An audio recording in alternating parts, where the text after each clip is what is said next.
Hello guys, ਤੁਹਾਡਾ ਸਵਾਗਤ ਹੈ ਜੀ ਸਾਡੇ ਚੈਨਲ ਗੈਰੀ ਘੁੰਮਣ ਪੋਲਿਟੀ ਵੀਡੀਓ 'ਤੇ। ਮੈਂ ਕੁਲਵਿੰਦਰ ਲੈ ਕੇ ਆਇਆ ਜੀ। ਅਸੀਂ ਅੱਜ ਪੋਲੀਟੀਕਲ ਸਾਇੰਸ ਦੇ ਕੁਛ ਇੰਪੋਰਟੈਂਟ ਟੌਪਿਕ ਇਹ MCQ ਨੇ। MCQ ਦੇ ਵਿੱਚ ਤੁਹਾਨੂੰ ਅੱਜ ਟੌਪਿਕ ਵੀ ਕਲੀਅਰ ਕਰਾਏ ਜਾਣਗੇ, ਇਸ ਲਈ ਪੈਨ ਅਤੇ ਕਾਪੀ ਲੈ ਕੇ ਬੈਠਿਓ। ਜੋ ਇੰਪੋਰਟੈਂਟ ਹੋਊਗਾ ਮੈਂ ਨਾਲ ਹੁੰਦੇ ਤੁਹਾਨੂੰ ਦੱਸਦੀ ਜਾਵਾਂਗੀ ਅਤੇ ਤੁਸੀਂ ਨੋਟ ਕਰ ਲੈਣਾ, ਠੀਕ ਹੈ ਜੀ। ਇਹ ਵੀਡੀਓ ਸਪੈਸ਼ਲੀ ਜਿਹੜੇ ਪੋਲੀਟੀਕਲ ਲੈਕਚਰਰ ਅਤੇ ਮਾਸਟਰ ਕੈਡਰ ਲਈ ਆ। ਇਸ ਤੋਂ ਇਲਾਵਾ ਇਹ NET SET, PS TET, CTET ਅਤੇ ਅਦਰ ਪੰਜਾਬ ਦੇ ਐਗਜ਼ਾਮ ਹੁੰਦੇ ਨੇ, ਲਾਈਕ ਪੁਲਿਸ ਹੋ ਗਿਆ, ਹੋਰ ਵੀ ਬਹੁਤ ਜ਼ਿਆਦਾ ਜਿਹੜੇ ਐਗਜ਼ਾਮ ਹੁੰਦੇ ਨੇ ਉਹਨਾਂ ਲਈ ਬਹੁਤ ਜ਼ਿਆਦਾ ਬੈਨੀਫਿਸ਼ੀਅਲ ਆ, ਕਿਉਂਕਿ ਇੰਡੀਅਨ ਪੋਲਿਟੀ ਦੇ ਕੁਐਸਚਨ ਹਰ ਇੱਕ ਪੇਪਰ ਵਿੱਚ ਆਉਂਦੇ ਨੇਗੇ। ਚਲੋ ਜੀ, ਵੀਡੀਓ ਸਟਾਰਟ ਕਰਨ ਤੋਂ ਪਹਿਲਾਂ ਰਿਕੁਐਸਟ ਹੈ ਜੀ, ਜਿਹੜੇ ਫਸਟ ਟਾਈਮ ਚੈਨਲ 'ਤੇ ਵਿਜ਼ਿਟ ਕੀਤੇ ਨੇ ਪਲੀਜ਼ ਚੈਨਲ ਨੂੰ ਸਬਸਕ੍ਰਾਈਬ ਕਰ ਲੈਣ ਅਤੇ ਘੰਟੀ ਵਾਲਾ ਆਈਕਨ ਦਬਾ ਲੈਣ, ਤਾਂ ਕਿ ਸਭ ਤੋਂ ਪਹਿਲਾਂ ਜਿਹੜਾ ਨੋਟੀਫਿਕੇਸ਼ਨ ਆ ਤੁਹਾਡੇ ਤੱਕ ਪਹੁੰਚ ਜਾਵੇ। ਚਲੋ ਜੀ, ਸਟਾਰਟ ਕਰਨ ਜਾ ਰਿਹਾ ਵੀਡੀਓ। ਫਸਟ MCQ ਹੈਗਾ ਜੀ, ਦੂਸਰੇ ਵਿਸ਼ਵ ਯੁੱਧ ਸਮੇਂ ਧੁਰੀ ਰਾਸ਼ਟਰ ਕੌਣ ਕੌਣ ਸੀ? ਆਪਸ਼ਨ ਹੈਗੇ ਜੀ ਆਪਣੇ ਕੋਲ ਭਾਰਤ, ਮਿਸਰ, Yugoslavia, USA, USSR, France, UK, ਜਾਂ ਫਿਰ ਜਰਮਨੀ, ਇਟਲੀ, ਜਾਪਾਨ, ਜਾਂ ਫਿਰ ਉਪਰੋਕਤ ਸਾਰੇ। ਸਹੀ ਆਪਸ਼ਨ ਬਣੂਗੀ ਜੀ ਇਹਦੀ ਆਪਸ਼ਨ ਨੰਬਰ C। ਜਿਹੜੇ ਧੁਰੀ ਰਾਸ਼ਟਰ ਸੀ ਜੀ ਉਹਨਾਂ ਵਿੱਚ ਕਿਹੜੇ ਕਿਹੜੇ ਆਉਂਦੇ ਸੀ? ਇੱਕ ਜਰਮਨੀ ਆਉਂਦੀ ਸੀਗੀ, ਇਟਲੀ, ਇੱਕ ਜਾਪਾਨ, ਠੀਕ ਹੈ ਜੀ।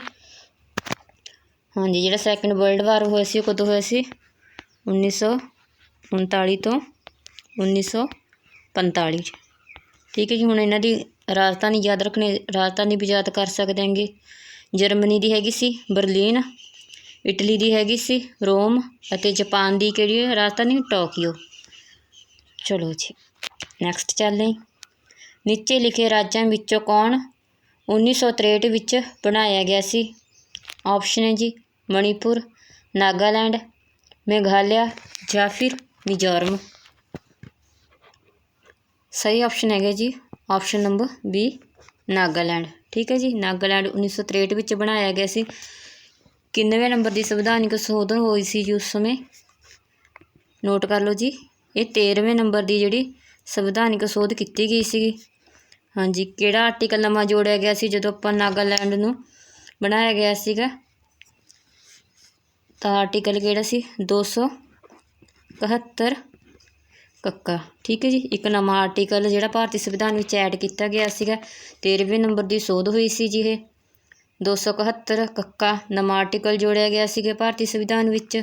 ਹੋਈ ਕਦੋਂ ਸੀ? 1963 ਵਿੱਚ, ਠੀਕ ਹੈ ਜੀ। ਸਾਰੇ ਮੇਨ ਨੇਗੇ। ਚਲੋ ਜੀ, ਸਾਰੇ ਨੋਟ ਕਰ ਲਏ ਹੋਣਗੇ ਆਈ ਗੈਸ। ਅੱਗੇ ਚੱਲਦੇ ਹਾਂ ਜੀ। ਨੈਕਸਟ ਹੈਗਾ ਜੀ 1987 ਵਿੱਚ ਕਿਹੜੇ ਦੋ ਰਾਜਾਂ ਦਾ ਗਠਨ ਕੀਤਾ ਗਿਆ? ਆਪਸ਼ਨ ਹੈ ਜੀ Arunachal Pradesh plus Mizoram, Mizoram plus Tripura, Arunachal Pradesh plus Nagaland, ਜਾਂ ਫਿਰ ਨਾਗਾਲੈਂਡ ਪਲੱਸ ਤ੍ਰਿਪੁਰਾ। ਸਹੀ ਆਪਸ਼ਨ ਬਣਦੇ ਆ ਜੀ ਜਿਹੜੇ 1987 ਵਿੱਚ ਬਣਾਏ ਗਏ ਸੀਗੇ ਦੋ ਰਾਜ, ਉਹ ਉਹਨਾਂ ਦਾ ਨੇਮ ਹੈਗਾ ਜੀ option number A, Arunachal Pradesh plus Mizoram, ਠੀਕ ਹੈ। ਚਲੋ ਨੈਕਸਟ ਚੱਲਦੇ। ਭਾਰਤ ਅਤੇ ਪਾਕਿਸਤਾਨ ਦੇ ਵਿੱਚ ਸਿੰਧੂ ਨਦੀ ਜਲ ਵਿਵਾਦ ਕਿਸ ਨੇ ਸੁਲਝਾਇਆ? ਹਾਂਜੀ, ਜਿਹੜਾ ਸਿੰਧੂ ਨਦੀ ਜਲ ਵਿਵਾਦ ਆ ਕਿਹੜੇ ਕਿਹੜੇ ਦੇਸ਼ਾਂ ਵਿੱਚ ਆ? ਉਹ ਭਾਰਤ ਅਤੇ ਪਾਕਿਸਤਾਨ ਵਿੱਚ ਆ। ਪਹਿਲਾ ਕੁਐਸਚਨ ਤਾਂ ਇਹੀ ਬਣਦਾ ਗਾ, ਠੀਕ ਹੈ ਜੀ। ਇਹਨੂੰ ਹੁਣ ਸੁਲਝਾਇਆ ਕਿਸ ਨੇ ਸੀ? ਚਲੋ ਜੀ, ਦੇਖ ਦਿਆਂਗੇ ਆਪਸ਼ਨ। ਫਸਟ ਹੈਗੇ ਜੀ ਅੰਤਰਰਾਸ਼ਟਰੀ ਮੁਦਰਾ ਕੋਸ਼, USSR, USA, ਜਾਂ ਫਿਰ ਵਿਸ਼ਵ ਬੈਂਕ। ਸਹੀ ਆਪਸ਼ਨ ਬਣੂਗੀ ਜੀ ਇਹਦੀ ਆਪਸ਼ਨ ਨੰਬਰ D, ਵਿਸ਼ਵ ਬੈਂਕ ਨੇ ਇਹਨੂੰ ਸੁਲਝਾਉਣ ਦੀ ਕੋਸ਼ਿਸ਼ ਕੀਤੀ ਸੀ, ਠੀਕ ਹੈ। ਸੁਲਝਾਇਆ ਸੀ ਉਸ ਸਮੇਂ। ਹਾਂਜੀ, ਇਹ ਹੁਣ ਟਾਈਮ ਪੀਰੀਅਡ ਕੀ ਸੀ ਜਦੋਂ 1960 ਵਿੱਚ ਹੋਇਆ ਸੀ। ਜਿਹੜਾ ਸਿੰਧੂ ਨਦੀ ਜਲ ਵਿਵਾਦ ਹੋਇਆ ਸੀਗਾ ਇਹ 1960 ਵਿੱਚ ਸੀ। ਭਾਰਤ ਵੱਲੋਂ ਕੌਣ ਸੀ ਜੀ? ਭਾਰਤ ਵੱਲੋਂ ਹੈਗੇ ਸੀ ਨਹਿਰੂ ਜੀ, ਅਤੇ ਪਾਕਿਸਤਾਨ ਵੱਲੋਂ ਕੌਣ ਸਨ? ਅਯੂਬ ਖਾਨ, ਠੀਕ ਹੈ ਜੀ। ਅਯੂਬ ਖਾਨ ਹੈ ਉਸ ਸਮੇਂ ਇੱਕ ਸੈਨਿਕ ਸਨ, ਜਿਨ੍ਹਾਂ ਵੇਲੇ ਸੈਨਿਕ ਰਾਜ ਚੱਲ ਰਿਹਾ ਸੀ ਉਸ ਸਮੇਂ ਪਾਕਿਸਤਾਨ 'ਚ। ਇਸ ਲਈ ਕਿਹਾ ਜਾਂਦਾ ਕਿ ਜੇ ਭਾਰਤ ਵੱਲੋਂ ਇਹ ਸੰਧੀ ਤੋੜੀ ਵੀ ਜਾਂਦੀ ਹੈਗੀ ਤਾਂ ਭਾਰਤ 'ਤੇ ਕੋਈ ਬਲੇਮ ਨਹੀਂ ਆਊਗਾ, ਕਿਉਂਕਿ ਉਸ ਸਮੇਂ ਉੱਥੇ ਤਖਤਾ ਪਲਟ ਹੋਇਆ ਸੀਗਾ ਉੱਥੇ ਇੱਕ ਸੈਨਿਕ ਰਾਜ ਚੱਲ ਰਿਹਾ ਸੀ ਅਯੂਬ ਖਾਨ ਦਾ, ਠੀਕ ਹੈ। 1960 ਵਿੱਚ ਹੋਇਆ ਸੀਗਾ। ਸਿੰਧੂ ਨਦੀ ਵਿਵਾਦ ਭਾਰਤ ਵੱਲੋਂ ਕੌਣ ਸੀ? ਨਹਿਰੂ ਸੀ। ਅਤੇ ਪਾਕਿਸਤਾਨ ਵੱਲੋਂ ਕੌਣ ਸੀ? ਅਯੂਬ ਖਾਨ ਸੀ। ਸੁਲਝਾਉਣ ਦੀ ਕੋਸ਼ਿਸ਼ ਕਿਹਨੇ ਕੀਤੀ ਸੀ? ਵਿਸ਼ਵ ਬੈਂਕ ਨੇ। ਚਲੋ ਨੈਕਸਟ ਚੱਲਦੇ ਹਾਂ। ਸੋਵੀਅਤ ਸੰਘ ਨੇ ਅਫਗਾਨਿਸਤਾਨ 'ਤੇ ਹਮਲਾ ਕਦੋਂ ਕੀਤਾ? ਹਾਂਜੀ, ਇਹ ਪਿੱਛੇ ਜੇ ਬਹੁਤ ਸੁਰਖੀਆਂ ਵਿੱਚ ਰਿਹਾ ਤੇ ਕਰੰਟ ਅਫੇਅਰ ਦੇ ਤੌਰ 'ਤੇ ਵੀ ਕੁਐਸਚਨ ਬਣ ਸਕਦਾ ਗਾ ਇਹ, ਕਿਉਂਕਿ ਜਿਹੜਾ ਹੁਣ ਅਫਗਾਨਿਸਤਾਨ ਵਿੱਚ ਆ ਤਾਲੀਬਾਨ ਦਾ ਰਾਜ ਹੋਇਆ ਗਾ, ਉੱਥੋਂ ਅਮਰੀਕਾ ਨੂੰ ਭਜਾ ਦਿੱਤਾ ਗਿਆ ਅਤੇ ਉਸ ਦੇ ਥਾਂ 'ਤੇ ਤਾਲੀਬਾਨ ਉੱਥੇ ਦੁਬਾਰਾ ਤੋਂ ਸੱਤਾ ਵਿੱਚ ਆ ਗਿਆ ਗਾ। ਹਾਂਜੀ, ਚੱਲਦੇ ਹਾਂ ਜੀ ਕੁਐਸਚਨ ਵੱਲ। ਸੋਵੀਅਤ ਸੰਘ ਨੇ ਅਫਗਾਨਿਸਤਾਨ 'ਤੇ ਹਮਲਾ ਕਦੋਂ ਕੀਤਾ? ਆਪਸ਼ਨ ਹੈ ਜੀ 1981, 1982, 1991 ਜਾਂ ਫਿਰ 1979। ਸਹੀ ਆਪਸ਼ਨ ਬਣੂਗੀ ਜੀ ਇਹਦੀ ਆਪਸ਼ਨ ਨੰਬਰ ਡੀ 1979, 79, ਠੀਕ ਹੈ। ਹਾਂਜੀ, ਜਿਹੜਾ ਅਫਗਾਨਿਸਤਾਨ ਵਿੱਚ ਸੀ ਜੀ ਸੋਵੀਅਤ ਸੰਘ ਵੱਲੋਂ 1979 ਵਿੱਚ ਕਬਜ਼ਾ ਕਰ ਲਿਆ ਗਿਆ ਸੀ ਅਤੇ ਉਸਨੇ ਲਗਭਗ 10 ਸਾਲ ਉੱਥੇ ਆਪਣੀ ਸੱਤਾ ਜਮਾਈ ਰੱਖੀ ਸੀ। ਜਿਹੜਾ ਸੋਵੀਅਤ ਸੰਘ ਆਪਾਂ ਨੂੰ ਪਤਾ ਉਸ ਸਮੇਂ ਸ਼ੀਤ ਯੁੱਧ ਦਾ ਦੌਰ ਚੱਲ ਰਿਹਾ ਸੀਗਾ। ਉੱਥੇ ਜਿਹੜਾ USA ਨੇ ਜਿਹੜੀ ਉੱਥੋਂ ਦੀ ਲੋਕਲ ਜਨਤਾ ਸੀ ਉਸਨੂੰ ਅਫਗਾਨਿਸਤਾਨ ਨੂੰ ਉਸਨੂੰ ਹਥਿਆਰ ਦਿੱਤੇ, ਹਰੇਕ ਤਰ੍ਹਾਂ ਦੀ ਸਹੂਲਤ ਦਿੱਤੀ ਕਿ ਉਹ ਉੱਥੇ ਸੋਵੀਅਤ ਸੰਘ ਨੂੰ ਬਾਹਰ ਹੀ ਕੱਢ ਦੇ ਆਪਣੇ ਦੇਸ਼ ਤੋਂ। ਅਤੇ ਉੱਥੇ ਜਿਹੜਾ USA ਹੈਗਾ ਉਸਨੇ ਆਪਣੀ ਸੱਤਾ ਬਾਅਦ 'ਚ ਕਾਇਮ ਕਰ ਲਈ ਸੀ। ਹੋਰ ਇੱਕ ਇੰਪੋਰਟੈਂਟ ਗੱਲ ਆ ਜੀ ਜਿਹੜੀ ਉਹ ਨੋਟ ਕਰ ਲਓ, ਜਿਹੜੀ ਤਾਲੀਬਾਨ ਦਾ ਜਨਮ ਹੋਇਆ ਸੀ ਇਹ ਵੀ ਅਫਗਾਨਿਸਤਾਨ ਵਿੱਚ ਹੋਇਆ ਸੀ। ਕਿਸ ਵੱਲੋਂ ਕੀਤਾ ਗਿਆ ਸੀ ਜੀ? ਇਹ USA ਵੱਲੋਂ ਕੀਤਾ ਗਿਆ ਸੀਗਾ। ਜਿਹੜਾ ਅੱਜ ਅੱਤਵਾਦ ਦਾ ਇੰਨਾ ਭਿਆਨਕ ਰੂਪ ਆਪਣੇ ਸਾਹਮਣੇ ਆ ਰਿਹਾ ਗਾ, ਉਹ ਸਟਾਰਟਿੰਗ ਵਿੱਚ ਜਿਹੜਾ ਅੱਤਵਾਦ ਸਟਾਰਟ ਕੀਤਾ ਸੀ ਉਹ USA ਵੱਲੋਂ ਜਨਮ ਦਿੱਤਾ ਗਿਆ ਸੀ ਅਫਗਾਨਿਸਤਾਨ ਵਿੱਚ, ਠੀਕ ਹੈ। ਉਹਦਾ ਨਾਮ ਕੀ ਸੀ? ਤਾਲੀਬਾਨ। ਉਦੋਂ ਜੀ UNO ਨੇ ਜਿਹੜਾ ਉਹਨੇ ਵੀ ਬਹੁਤ ਵਿਦਰੋਹ ਕੀਤਾ ਅਤੇ ਸੋਵੀਅਤ ਸੰਘ ਦਾ ਵੀ ਸੋਵੀਅਤ ਸੰਘ ਗਲਤ ਕਰ ਰਿਹਾ ਹੈਗਾ ਇਹ, ਇਸ ਤਰ੍ਹਾਂ ਉਸਨੂੰ ਕਿਸੇ ਦੇਸ਼ ਉੱਤੇ ਕਬਜ਼ਾ ਨਹੀਂ ਕਰਨਾ ਚਾਹੀਦਾ। ਉਸ ਸਮੇਂ ਜਦ ਵੀਟੋ ਭਾਵ ਸੰਯੁਕਤ ਹੁੰਦਾ ਗਾ ਜਿਹੜਾ UNO ਹੁੰਦਾ, ਉਹਦੇ ਵਿੱਚ ਸਿਕਿਉਰਿਟੀ ਕਾਊਂਸਲ ਹੁੰਦੀ ਹੈਗੀ, ਉਸ ਵਿੱਚ ਜਿਹੜੇ ਸਥਾਈ ਮੈਂਬਰ ਸੀ ਉਹਨਾਂ ਨੇ ਵੋਟਿੰਗ ਵੀ ਕੀਤੀ ਸੀ। ਪਰ ਆਪਾਂ ਨੂੰ ਪਤਾ ਹੈਗਾ ਜਿਹੜਾ USSR ਆ ਉਸ ਲਈ ਵੀ ਵੀਟੋ ਆ, ਤਾਂ ਉਸਨੇ ਉਹਨਾਂ ਦੇ ਫੈਸਲੇ ਦੇ ਵਿਰੁੱਧ ਵੀਟੋ ਕਰ ਦਿੱਤੀ ਸੀ ਅਤੇ ਆਪਣੇ ਆਪ ਨੂੰ ਬਚਾ ਲਿਆ ਸੀ। ਜਿਵੇਂ ਹੁਣ ਸੇਮ ਉਵੇਂ ਯੂਕਰੇਨ ਕਰਕੇ ਹੋਇਆ ਗਾ, ਜਿਵੇਂ ਰੂਸ ਯੂਕਰੇਨ ਦਾ ਵਾਰ ਚੱਲ ਰਿਹਾ ਅਤੇ USSR ਆ ਜਿਹੜਾ ਉਹਨੇ ਖੁਦ ਨੂੰ ਵੀਟੋ ਕਰਕੇ ਦੁਬਾਰਾ ਤੋਂ ਫਿਰ ਬਚਾ ਲਿਆ ਗਾ। ਚਲੋ ਨੈਕਸਟ ਚੱਲਦੇ ਹਾਂ ਜੀ। ਸਰਕਰੀਕ ਰੇਖਾ ਨੂੰ ਲੈ ਕੇ ਭਾਰਤ ਅਤੇ ਕਿਸ ਦੇਸ਼ ਵਿੱਚ ਵਿਵਾਦ ਹੈ? ਹਾਂਜੀ, ਜਿਹੜਾ ਸਰਕਰੀਕ ਰੇਖਾ ਗੀ ਉਹ ਕਿਹਨਾਂ ਦੇਸ਼ਾਂ ਵਿਚਕਾਰ ਹੈ? ਆਪਸ਼ਨ ਹੈਗਾ ਜੀ ਪਾਕਿਸਤਾਨ, ਸ਼੍ਰੀਲੰਕਾ, ਚੀਨ ਜਾਂ ਫਿਰ ਬੰਗਲਾਦੇਸ਼। ਸਹੀ ਆਪਸ਼ਨ ਬਣੂਗੀ ਜੀ ਇਹਦੀ ਆਪਸ਼ਨ ਨੰਬਰ ਏ ਪਾਕਿਸਤਾਨ, ਠੀਕ ਹੈ ਜੀ। ਜਿਹੜੀ ਸਰਕਰੀਕ ਰੇਖਾ ਜੀ ਇਹ ਗੁਜਰਾਤ ਦੇ ਕੱਛ ਤੋਂ ਲੈ ਕੇ ਪਾਕਿਸਤਾਨ ਦੇ ਸਿੰਧ ਤੱਕ ਆ ਗਈ, ਠੀਕ ਹੈ। ਜਿਹੜਾ ਵਿਚਕਾਰ ਦਾ ਸੈਂਟਰ ਦਾ ਏਰੀਆ ਗੁਜਰਾਤ ਦੇ ਕੱਛ ਤੋਂ ਲੈ ਕੇ ਪਾਕਿਸਤਾਨ ਦੇ ਸਿੰਧ ਵਿੱਚ, ਉਸ ਰੇਖਾ ਨੂੰ ਕੀ ਕਹਿੰਦੇ ਨੇ ਜੀ? ਸਰਕਰੀਕ ਰੇਖਾ। ਚਲੋ ਨੈਕਸਟ ਚੱਲਦੇ। ਹੇਠ ਲਿਖਿਆਂ ਵਿੱਚੋਂ ਕਿਹੜਾ UNO ਦਾ ਮੁੱਖ ਅੰਗ ਨਹੀਂ ਹੈ? ਹਾਂਜੀ, ਨਹੀਂ ਹੈ ਦੱਸਣਾ, ਧਿਆਨ ਰੱਖਣਾ। ਫਸਟ ਹੈਗਾ ਜੀ ਯੂਨਾਈਟਿਡ ਨੇਸ਼ਨ ਸਿਕਿਉਰਿਟੀ ਕਾਊਂਸਲ, ਇਹ ਤਾਂ ਹੈਗਾ ਜੀ।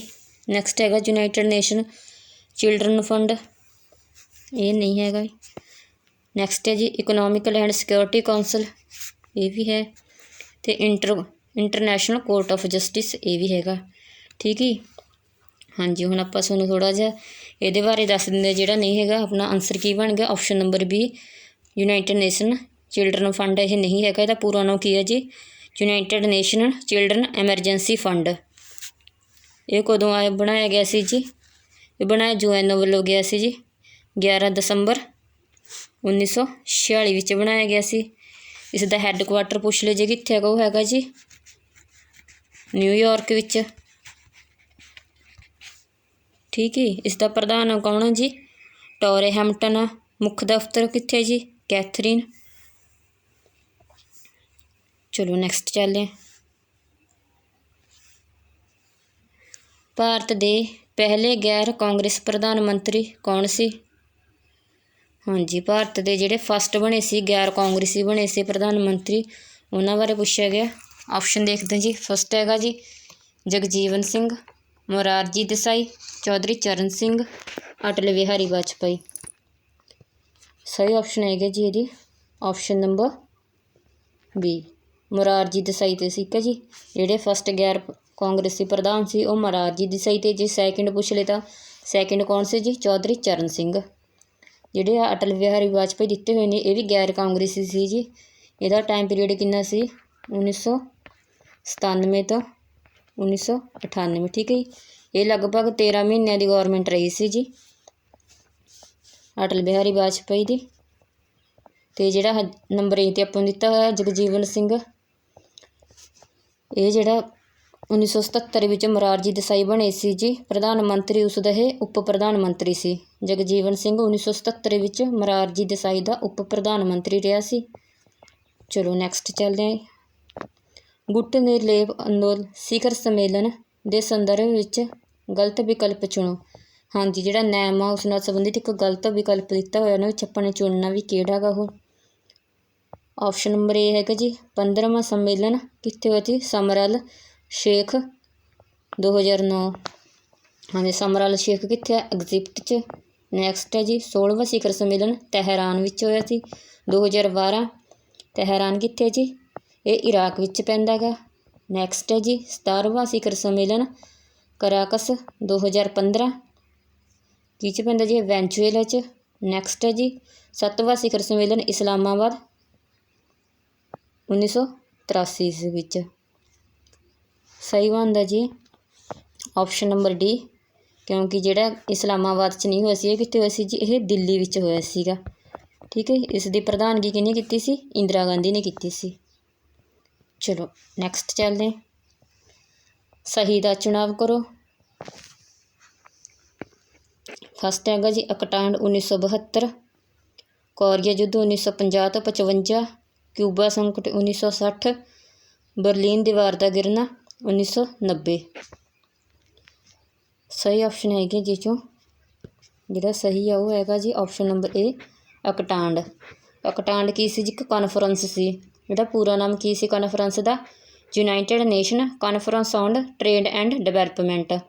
ठीक है, ये जिहड़े विकासशील देश ते एक विकसित देश ते उन्हां दे विचकार कीती गई सी एक कॉन्फ्रेंस सी, जिस विच कहा गया सी जिहड़े विकसित देश ने विकासशील देशां दा शोषण नहीं करनगे, उन्हां नूं ट्रेड विच हैल्प करनगे ते उन्हां नूं सहूलतां देणगे। हाँ जी, जिहड़ा ये कोरिया युद्ध है कदों होया सी जी? ये 50 तो लैके 53 तक होया सी। ठीक है, ये 55 च नहीं 53 च होया। ठीक कर लेना, ये गलत दिता होया। क्यूबा कदों सी? वो तो आपां नूं पता ही 1962 विच होया सी। आपां शीत युद्ध च पिछे कर लिया। क्यूबा संकट 1962 विच। क्यूबा तो उस समय गौरमेंट किहदी चलदी सी? फिदेल कास्त्रो दी। नैक्सट है जी बरलीन दी दीवार का गिरना, ये कहने 89 आऊगा। ठीक है जी, चलो नैक्सट चलते हैं। संयुक्त राष्ट्र संघ के महासचिव का सही क्रम चुनो। हाँ जी, बेटा अपन नाम दिते हुए ने महासचिवां दे संयुक्त राष्ट्र नाल संबंधित, उन्हां दा अपने सही मिलान करना। ट्रिगवेली, डैग हैमरशोल्ड, जूथार्ट, कुर्त बॉल्डहिम। की बनती है जी? अपन दो ऑप्शन दिते ने ए 1 2 3 ते 4 या फिर 1 3 4 2। सही बनूगा जी ਇਹਦਾ ऑप्शन नंबर ई 1 2 3 4। ये राइट दिते हुए ने जी। ਜਿਹੜਾ ट्रिगवेली ਸੀ ਉਹ ਕਿੱਥੋਂ ਦਾ ਸੀ? ਉਹ ਨਾਰਵੇ ਦਾ ਸੀ। टाइम पीरीयड कितना जी ਇਹਦਾ? 1946 तो 1952।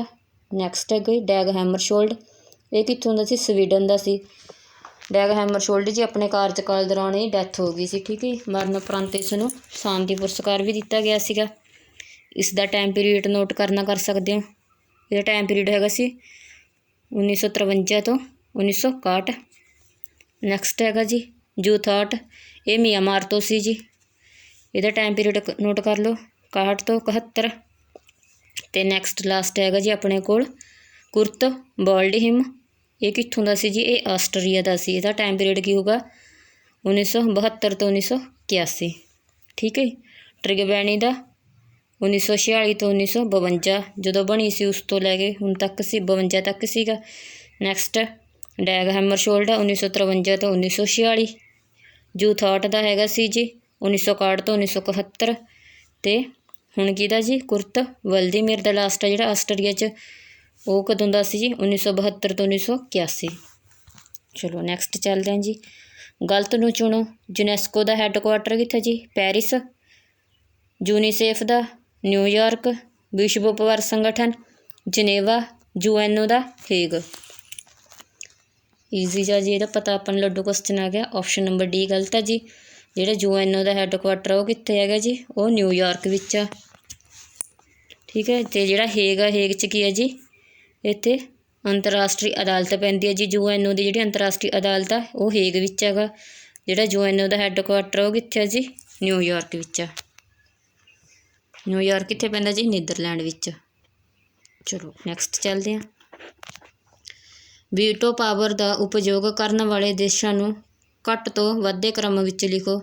ਹਾਂਜੀ, ਆਪਾਂ ਨੇ ਦੱਸਣਾ ਵੀ ਸਭ ਤੋਂ ਘੱਟ ਪ੍ਰਯੋਗ ਆ ਜਿਹੜਾ ਵੀਟੋ ਦਾ ਉਹ ਪਹਿਲਾਂ ਕਿਸ ਨੇ ਕੀਤਾ, ਪਹਿਲਾਂ ਉਸ ਦਾ ਨਾਮ ਆਊਗਾ, ਅਤੇ ਜਿਸ ਨੇ ਸਭ ਤੋਂ ਵੱਧ ਵਾਰ ਪ੍ਰਯੋਗ ਕੀਤਾ ਵੀਟੋ ਦਾ ਉਹਦਾ ਲਾਸਟ 'ਚ ਨੇਮ ਆਊਗਾ। ਠੀਕ ਹੈ। ਚਲੋ ਦੇਖਦੇ ਹਾਂ।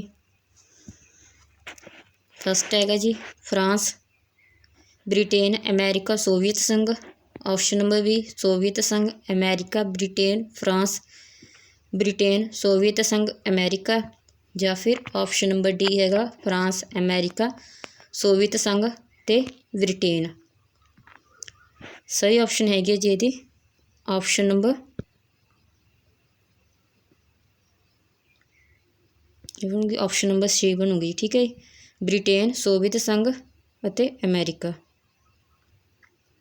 ਖੜ੍ਹ ਜਾਓ 1 ਮਿੰਟ ਜੀ, ਇਹ ਗਲਤ ਹੋ ਗਿਆ ਆਪਣੇ ਤੋਂ। ਦੁਬਾਰਾ ਤੋਂ ਦੇਖਦੇ ਹਾਂ। ਹਾਂਜੀ, ਇਹਦੇ ਜਿਹੜਾ ਸਹੀ ਆਨਸਰ ਬਣੂਗੀ ਉਹ ਬਣੂਗਾ ਜੀ ਆਪਸ਼ਨ ਨੰਬਰ ਏ ਬਣੂਗਾ ਆਪਣੇ ਲਵੇ। ਠੀਕ ਹੈ ਜੀ। ਨੋਟ ਕਰ ਲਓ। ਮੈਂ ਸਾਰਿਆਂ ਦੀ ਦੱਸ ਦਿੰਦੀ ਵੀ ਕਿਹਨੇ ਹਜੇ ਤੱਕ ਕਿੰਨੀ ਵਾਰ ਯੂਜ਼ ਕੀਤਾ ਅਤੇ ਕਿਹਨੇ ਕਿੰਨੀ ਵਾਰ ਯੂਜ਼ ਕੀਤਾ।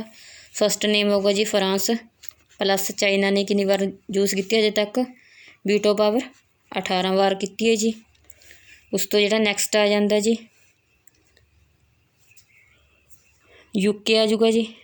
UK ਨੇ ਕਿੰਨੀ ਵਾਰ ਕੀਤੀ ਹਜੇ ਤੱਕ? 30 ਵਾਰ। USA ਨੇ 86 ਵਾਰ ਅਤੇ USSR ਨੇ ਇਹਨੇ ਸਭ ਤੋਂ ਵੱਧ ਵਾਰ ਯੂਜ਼ ਕੀਤੀ ਜੀ। ਕਿੰਨੀ ਵਾਰ ਕੀਤੀ ਹੈਗੀ? 143 ਵਾਰ। ਠੀਕ ਹੈ ਜੀ। ਇਹ ਨੈੱਟ ਤੋਂ ਚੱਕਿਆ ਹੋਇਆ ਡਾਟਾ ਮੇਰੇ ਲਈ ਸਾਰਾ। ਫਰਾਂਸ ਪਲੱਸ ਚਾਈਨਾ ਨੇ ਦੋਹਾਂ ਨੇ, ਫਰਾਂਸ ਨੇ ਵੀ 18 ਵਾਰ ਕੀਤੀ ਅਤੇ ਚਾਈਨਾ ਨੇ ਵੀ 18 ਵਾਰ ਯੂਜ਼ ਕੀਤਾ ਹਜੇ ਤੱਕ ਵੀਟੋ। UK ਵੱਲੋਂ ਇਹ 30 ਵਾਰ ਯੂਜ਼ ਹੋ ਗਿਆ ਗਾ। USA ਵੱਲੋਂ 86 ਵਾਰ ਅਤੇ USSR ਆ ਜਿਹੜਾ ਉਸ ਵੱਲੋਂ 143 ਵਾਰ। ਚਲੋ ਨੈਕਸਟ ਹੈ ਜੀ ਵੀਟੋ ਬਾਰੇ ਮੈਂ ਤੁਹਾਨੂੰ ਥੋੜ੍ਹਾ ਜਿਹਾ ਹੋਰ ਦੱਸ ਦਿੰਦੀ ਹਾਂ। ਜਿਹੜਾ ਵੀਟੋ ਨਾਲ ਸੰਬੰਧਿਤ ਆਰਟੀਕਲ ਹੈ UN ਦਾ ਕਿਹੜਾ ਜੀ? ਆਰਟੀਕਲ 27। ਠੀਕ, ਇਹ ਇੰਪੋਰਟੈਂਟ ਆ ਜੀ। ਆਰਟੀਕਲ 27 ਹੈਗਾ। ਜਿਹੜਾ ਉਹ ਤੀ ਫਸਟ ਵੀਟੋ ਯੂਜ਼ ਕੀਤੀ ਗਈ ਸੀ UK ਵੱਲੋਂ। ਪਹਿਲਾਂ UK ਵੱਲੋਂ ਵੈਸੇ ਤਾਂ ਕਿਹਨੇ ਕਰੀ ਤੀ? ਸੋਵੀਅਤ ਸੰਘ ਨੇ ਕੀਤੀ। ਜਿਹੜਾ ਫਸਟ ਯੂਜ਼ ਕੀਤਾ ਸੀ ਉਹਨੇ ਕਰੀ ਸੀ ਜੀ 16 ਫਰਵਰੀ 1946 ਵਿੱਚ। ਲਿਬਨਾਨ ਅਤੇ ਜਦੋਂ ਸੀਰੀਆ 'ਚ ਸੈਨਾ ਦਾ ਵਾਪਸੀ ਹੋ ਰਹੀ ਸੀ ਮੁੱਦੇ 'ਤੇ, ਉਸ ਸਮੇਂ ਸੋਵੀਅਤ ਸੰਘ ਵੱਲੋਂ ਕੀਤੀ ਗਈ ਸੀ ਯੂਜ਼ 16 ਫਰਵਰੀ 1946 ਵਿੱਚ ਫਸਟ ਯੂਜ਼ ਸੀ ਜੀ ਸੋਵੀਅਤ ਸੰਘ ਦਾ। ਅਤੇ UK ਦਾ ਪੁੱਛ ਲਿਆ UK ਅਤੇ ਫਰਾਂਸ ਨੇ ਫਸਟ ਯੂਜ਼ ਕਦੋਂ ਕੀਤਾ ਸੀ ਜੀ ਵੀਟੋ ਦਾ? ਉਹ ਕੀਤਾ ਸੀ 1956 ਵਿੱਚ। ਠੀਕ ਹੈ ਜੀ। ਜਦ ਸਵੇਜ ਨਹਿਰ ਦਾ ਹੋਇਆ ਸੀਗਾ ਮਾਮਲਾ ਉਸ ਵਿੱਚ ਕੀਤਾ ਸੀ। ਚਲੋ ਨੈਕਸਟ ਚੱਲਦੇ ਹਾਂ। UN ਦੇ ਮਹਾਸਚਿਵ ਦਾ ਚੁਣਾਵ ਵਰਤਮਾਨ ਤੋਂ ਪਿਛਲੇ ਕ੍ਰਮ ਵਿੱਚ ਲਿਖੋ। ਹਾਂਜੀ, ਐਟ ਪ੍ਰੈਜੈਂਟ ਕਿਹੜਾ ਗਾ ਮਹਾਸਚਿਵ ਉਹਦਾ ਆਪਾਂ ਪਹਿਲਾਂ ਨਾਮ ਲਿਖਾਂਗੇ। ਉਸ ਤੋਂ ਬਾਅਦ ਜਿਹੜਾ ਉਦੋਂ ਪਹਿਲਾਂ ਸੀ ਉਹ ਐਵੇਂ ਪਿੱਛੇ ਨੂੰ ਜਾਵਾਂਗੇ। ਚਲੋ ਦੇਖਦੇ ਹਾਂ ਜੀ। ਆਪਸ਼ਨ ਹੈਗਾ ਜੀ ਅੰਟੋਨੀਓ ਗੁਟਰੇਸ, ਕੋਫੀ ਅਨਾਨ, ਬਾਨ ਕੀ ਮੂਨ, ਬੁਤਰਸ ਗਾਲੀ। ਨੈਕਸਟ ਹੈ ਜੀ ਅੰਟੋਨੀਓ ਗੁਟਰੇਸ, ਬਾਨ ਕੀ ਮੂਨ, ਕੋਫੀ ਅਨਾਨ, ਬੁਤਰਸ ਗਾਲੀ। ਉਸ ਤੋਂ ਨੈਕਸਟ ਹੈ ਜੀ ਅੰਟੋਨੀਓ ਗੁਟਰੇਸ, ਬਾਨ ਕੀ ਮੂਨ, ਬੁਤਰਸ ਗਾਲੀ, ਕੋਫੀ ਅਨਾਨ। ਅਤੇ ਆਪਸ਼ਨ ਨੰਬਰ ਡੀ ਹੈਗੀ ਹੈ ਜੀ ਲਾਸਟ ਅੰਟੋਨੀਓ ਗੁਟਰੇਸ। ਉਸ ਤੋਂ ਬਾਅਦ ਬੁਤਰਸ ਗਾਲੀ, ਫਿਰ ਬਾਨ ਕੀ ਮੂਨ ਅਤੇ ਕੋਫੀ ਅਨਾਨ। ਸਹੀ ਹੈਗਾ ਜੀ ਇਹਨਾਂ ਦਾ ਆਪਸ਼ਨ ਨੰਬਰ ਬੀ ਰਾਈਟ ਜਾਊਗੀ। ਐਟ ਪ੍ਰੈਜੈਂਟ ਕਿਹੜਾ ਉਹ ਅੰਟੋਨੀਓ ਗੁਟਰੇਸ ਹੈ। ਉਸ ਤੋਂ ਪਹਿਲਾਂ ਕਿਹੜਾ ਸੀ? ਬਾਨ ਕੀ ਮੂਨ ਤੋਂ ਪਹਿਲਾਂ ਕਿਹੜਾ ਸੀ? ਕੋਫੀ ਅਨਾਨ। ਅਤੇ ਕੋਫੀ ਅਨਾਨ ਤੋਂ ਪਹਿਲਾਂ ਕਿਹੜਾ ਸੀ? ਬੁਤਰਸ ਗਾਲੀ। ਠੀਕ ਹੈ ਜੀ। हाँ जी, एंटोनियो गुटरेस बारे इंपॉर्टेंट आ, ध्यान रख लेना। मैं तुहानूं दस रही हूँ ਜਿਹੜਾ एंटोनियो गुटरेस ਦਾ वैसे तो टाइम पीरीयड ਆ ਜਿਹੜਾ ਉਹ ਖਤਮ ਹੋ ਗਿਆ ਸੀਗਾ 31 ਦਸੰਬਰ ਨੂੰ 31 ਦਸੰਬਰ 2021 ਨੂੰ ਇਹਦਾ ਟਾਈਮ ਪੀਰੀਅਡ ਖਤਮ ਹੋ ਗਿਆ ਸੀ। ਇਹਨੂੰ ਦੁਬਾਰਾ ਫਿਰ ਤੋਂ ਚੁਣ ਲਿਆ ਗਿਆ ਗਾ। ਹੁਣ ਇਹਨੂੰ ਕਿੰਨੇ ਸਮੇਂ ਲਈ ਚੁਣਿਆ ਗਿਆ 1 ਜਨਵਰੀ 2022 ਤੋਂ ਇਹਨੂੰ ਚੁਣ ਲਿਆ ਗਿਆ ਜੀ 31 ਦਸੰਬਰ 2026 ਲਈ ਚੁਣ ਲਿਆ ਗਿਆ। ਠੀਕ ਹੈ ਜੀ। ਹੁਣ 2026 ਤੱਕ एंटोनियो गुटरेस ਨੇ ਜਿਹੜੇ ਇਹ UN ਦੇ ਮਹਾਸਚਿਵ ਰਹਿਣਗੇ। ਇਹ ਕਿਸ ਦੇਸ਼ ਨਾਲ ਸੰਬੰਧਿਤ ਰੱਖਦੇ ਨੇ ਜੀ? ਇਹ ਪੁਰਤਗਾਲ ਨਾਲ ਸੰਬੰਧਿਤ ਰੱਖਦੇ ਨੇਗੇ। ਠੀਕ ਹੈ, ਚਲੋ ਮੈਂ ਸਾਫ਼ ਕਰ ਰਹੀ ਹਾਂ ਜੀ। ਨੈਕਸਟ ਕੁਐਸਚਨ 'ਤੇ ਚੱਲਦੇ ਹਾਂ। ਇਹੋ ਜਿਹੇ ਕੁਐਸਚਨ ਲੈਵਲ ਦੇ ਬਣਦੇ ਹੁੰਦੇ ਨੇ ਜੀ। ਜੇ ਪੇਪਰ ਆਪਾਂ ਨੂੰ ਥੋੜ੍ਹਾ ਜਿਹਾ ਟਫ ਹੋਊਗਾ ਤਾਂ ਆਪਾਂ ਨੂੰ ਇਸ ਤਰ੍ਹਾਂ ਦੇ ਕੁਐਸਚਨ ਪਾਉਣਗੇ, ਧਿਆਨ ਰੱਖਣਾ। ਨੈਕਸਟ ਚੱਲਦੇ ਹਾਂ ਜੀ। ਭਾਰਤ ਪਾਕਿਸਤਾਨ ਯੁੱਧ 1948 ਵਿੱਚ ਕਿਸ UN ਮਹਾਸਚਿਵ ਨੇ ਯੁੱਧ ਵਿਰਾਮ ਕਰਨ ਦੀ ਕੋਸ਼ਿਸ਼ ਕੀਤੀ ਸੀ? ਆਪਸ਼ਨ ਹੈ ਜੀ ਡੈਗ ਹੈਮਰਸ਼ੋਲਡ, ਟ੍ਰਿਗਵੇਲੀ, ਜੂਥਾਰਟ, ਕੁਰਤ ਬਾਲਡੀਮ। ਸਹੀ ਆਪਸ਼ਨ ਬਣਦੀ ਹੈ ਜੀ 1948 ਵਿੱਚ ਕੌਣ ਸੀ ਜੀ ਮਹਾਸਚਿਵ? ਉਹ ਹੈਗਾ ਸੀ ਟ੍ਰਿਗਵੇਣੀ। ਆਪਾਂ ਇਹਦਾ ਪਿੱਛੇ ਟਾਈਮ ਪੀਰੀਅਡ ਕਰਕੇ ਆਏ ਹਾਂ ਜੀ। ਕਿੰਨਾ ਸੀ ਇਹਦਾ ਟਾਈਮ ਪੀਰੀਅਡ? 1946 ਤੋਂ 1953 ਸੀ ਆਈ ਗੈਸ। ਠੀਕ ਹੈ, ਉਸ ਸਮੇਂ ਇਹ 1948 ਵਿੱਚ ਪੁੱਛਿਆ ਗਿਆ ਵੀ ਕੌਣ ਸੀ। ਉਸ ਸਮੇਂ ਕੌਣ ਸੀ ਜੀ? ਟ੍ਰਿਗਵੇਲੀ ਸੀ। ਠੀਕ ਹੈ, 1 ਮਿੰਟ ਮੈਂ ਤੁਹਾਨੂੰ ਸਹੀ ਨੋਟ ਕਰਾ ਦਿੰਦੀ ਹੈਗੀ। 52 ਤੱਕ ਸੀ ਜੀ, 53 ਤੱਕ ਨਹੀਂ ਹੈਗੀ ਸੀ। ਠੀਕ ਹੈ, 1946 ਤੋਂ 1952 ਰਾਈਟ ਆਨਸਰ ਹੈ ਜੀ ਟ੍ਰਿਗਵੇਲੀ ਦਾ। ਚਲੋ ਨੈਕਸਟ ਚੱਲਦੇ ਹਾਂ। ਰਾਮਨਾਥ ਕੋਵਿੰਦ ਰਾਸ਼ਟਰਪਤੀ ਬਣਨ ਤੋਂ ਪਹਿਲਾਂ ਕਿੱਥੋਂ ਦੇ ਰਾਜਪਾਲ ਸੀ? ਸਹੀ ਆਪਸ਼ਨ ਹੈਗੇ ਜੀ ਆਪਸ਼ਨ ਨੰਬਰ A ਬਿਹਾਰ। ਠੀਕ ਹੈ, ਚਲੋ ਨੈਕਸਟ ਚੱਲਦੇ ਹਾਂ। ਭਾਰਤ ਦਾ ਇੱਕਮਾਤਰ ਰਾਸ਼ਟਰਪਤੀ ਜਿਸ ਨੇ 4 ਪ੍ਰਧਾਨ ਮੰਤਰੀਆਂ ਦਾ ਕਾਰਜਕਾਲ ਵੇਖਿਆ। ਹਾਂਜੀ, ਕਿਹੜਾ ਰਾਸ਼ਟਰਪਤੀ ਸੀ ਜਿਸ ਦੇ ਕਾਰਜਕਾਲ ਵਿੱਚ 4 ਪ੍ਰਧਾਨ ਮੰਤਰੀਆਂ ਨੇ ਕਾਰਜ ਕੀਤਾ ਸੀ? ਆਪਸ਼ਨ ਹੈ ਜੀ ਸ਼ੰਕਰ ਦਿਆਲ ਸ਼ਰਮਾ, KR ਨਾਰਾਇਣ, ਗਿਆਨੀ ਜੈਲ ਸਿੰਘ ਜਾਂ ਫਿਰ BD ਜਤੀ। ਸਹੀ ਆਪਸ਼ਨ ਬਣਦੀ ਹੈ ਜੀ ਇਹਦੀ option number B। Option number A ਬਣੂ ਜੀ ਸ਼ੰਕਰ ਦਿਆਲ ਸ਼ਰਮਾ ਸੀ ਜੀ ਪ੍ਰੈਜ਼ੀਡੈਂਟ, ਜਿਨ੍ਹਾਂ ਦੇ ਕਾਰਜਕਾਲ ਵਿੱਚ 4 PM ਬਣੇ ਸੀ। ਨੈਕਸਟ ਚੱਲਦੇ ਹਾਂ ਜੀ। ਮੰਤਰੀ ਪਰਿਸ਼ਦ ਲੋਕ ਸਭਾ ਵਿੱਚ ਸਮੂਹਿਕ ਰੂਪ ਵਿੱਚ ਉੱਤਰਦਾਈ ਹੈ ਕਿਸ ਅਨੁਛੇਦ ਵਿੱਚ ਕਿਹਾ ਗਿਆ ਹੈ? ਹਾਂਜੀ, ਜਿਹੜੀ ਮੰਤਰੀ ਪਰਿਸ਼ਦ ਹੈ ਜੀ ਉਹ ਲੋਕ ਸਭਾ ਪ੍ਰਤੀ ਸਮੂਹਿਕ ਰੂਪ ਵਿੱਚ ਉੱਤਰਦਾਈ ਹੈ। ਇਸ ਆਰਟੀਕਲ ਅਧੀਨ ਕਿਹਾ ਗਿਆ ਜੀ 74 ਦਾ ਸੀ, 72 ਦਾ B, 75 ਦਾ C ਜਾਂ ਫਿਰ 75 ਦਾ B। ਸਹੀ ਆਪਸ਼ਨ ਹੈਗਾ ਜੀ ਇਹਦੀ ਆਪਸ਼ਨ ਨੰਬਰ C 75 ਦਾ C। ਨੈਕਸਟ ਚੱਲਦੇ ਹਾਂ। ਪ੍ਰਧਾਨ ਮੰਤਰੀ ਅਧਿਅਕਸ਼ ਹੁੰਦਾ ਹੈ ਨੀਤੀ ਆਯੋਗ ਦਾ, ਰਾਸ਼ਟਰੀ ਏਕਤਾ ਪ੍ਰੀਸ਼ਦ ਦਾ, ਰਾਸ਼ਟਰੀ ਵਿਕਾਸ ਪ੍ਰੀਸ਼ਦ ਦਾ, ਅੰਤਰਰਾਸ਼ਟਰੀ ਪ੍ਰੀਸ਼ਦ ਦਾ ਜਾਂ ਫਿਰ ਆਲ। ਸਹੀ ਆਪਸ਼ਨ ਹੈ ਜੀ ਆਲ। ਨੈਕਸਟ ਚੱਲਦੇ ਹਾਂ। ਵੀਡੀਓ ਅੱਗੇ ਤੋਰਨ ਤੋਂ ਪਹਿਲਾਂ ਰਿਕੁਐਸਟ ਹੈ ਜੀ ਜਿਹਨੇ ਅਜੇ ਤੱਕ ਲਾਈਕ ਨਹੀਂ ਕੀਤਾ ਪਲੀਜ਼ ਲਾਈਕ ਕਰ ਦਿਓ ਜੇ ਤੁਹਾਨੂੰ ਵੀਡੀਓ ਵਧੀਆ ਲੱਗ ਰਹੀ ਹੈ, ਨਵਾਂ ਸਿੱਖਣ ਨੂੰ ਮਿਲ ਰਿਹਾ ਹੈਗਾ। ਠੀਕ ਹੈ, ਵੀਡੀਓ ਨੂੰ ਅੱਗੇ ਵੀ ਵੱਧ ਤੋਂ ਵੱਧ ਸ਼ੇਅਰ ਕਰਿਆ ਕਰੋ ਤਾਂ ਕਿ ਆਪਣੇ ਨਾਲ ਹੋਰ ਸਟੂਡੈਂਟ ਵੀ ਜੁੜ ਸਕਣ। ਚਲੋ ਚੱਲਦੇ ਹਾਂ ਜੀ। ਅੱਜ ਕੁਐਸਚਨ ਥੋੜ੍ਹੇ ਜਿਹੇ ਟਫ ਲੈਵਲ ਦੇ ਲਿਆਈਆਂ ਮੈਂ, ਘਬਰਾ ਨਾ ਜਾਣਾ ਕੋਈ ਨਾ, ਅੱਗੇ ਤੋਂ ਥੋੜ੍ਹੇ ਜਿਹੇ ਈਜ਼ੀ ਲੈਵਲ ਦੇ ਕਰਾਂਗੇ। ਆਪਾਂ ਨੂੰ ਸਾਰੇ ਕਰਨੇ ਪੈਣਗੇ ਕਿਉਂਕਿ ਪੋਸਟਾਂ ਬਹੁਤ ਘੱਟ ਨੇ ਅਤੇ ਕੰਪੀਟੀਸ਼ਨ ਬਹੁਤ ਵੱਧ ਹੈਗਾ, ਇਸ ਲਈ ਲੈਵਲ ਦੇ ਕੁਐਸਚਨ ਵੀ ਕਰਿਆ ਕਰੋ। ਐਂ ਨਹੀਂ ਹੈਗਾ ਵੀ ਸ਼ੋਰਟ ਜਿਹੇ ਕਰਕੇ ਆਪਾਂ ਕਹਿ ਵੀ ਹਾਂ ਸਾਡੀ ਤਿਆਰੀ ਹੋ ਗਈ, ਪੂਰਾ ਡੀਪ ਤੱਕ ਜਾਇਆ ਕਰੋ। ਚਲੋ ਚੱਲਦੇ ਹਾਂ ਜੀ ਅੱਗੇ। ਲੋਕ ਸਭਾ ਦੇ ਮੈਂਬਰ ਦੀ ਵੱਧ ਤੋਂ ਵੱਧ ਸੰਖਿਆ 552 ਹੋ ਸਕਦੀ ਹੈ ਕਿਸ ਸੰਵਿਧਾਨਕ ਸੰਸ਼ੋਧਨ ਵਿੱਚ ਕਿਹਾ ਗਿਆ ਸੀ?